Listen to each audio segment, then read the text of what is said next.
نعم جدو. لماذا لم تقل لي إن هذا القالب لم يكن لك؟ ما الذي تقوله يا سيد؟ أخبرني، ألم تقرأ الرسالة الخاصة المكتوبة بمزيج الفانيلا؟ بل يا دي ومي مع حب بيتزا ستيف. أتدرك ما معنى هذا؟ دي تومي يحب بيتزا ستيف؟ لا، من الواضح أن بيتزا ستيف طلب قالب حلوى ذهبية لأحدهم، لهذا طلب أن يكتب عليها مع حب بيتزا ستيف في الأسفل. لكن لم تسألني من هو؟ رجل التوصيل قال إن هذا قالب حلوى، فتحمست كثيرا وأخذته منه قبل أن ينهي كلامه.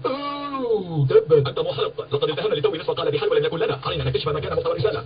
كلمة ما ثم دال، كلمة ما ثم ياء ودال. أنا سيد جايز، لقد وجدتها. انظر هنا. أين سعيد يا توم؟ مع حب بيتزا ستيف. من هو توم؟ هل بيتزا ستيف صديق يدعى توم؟ مهلا قليلا، أنا لا أصدق.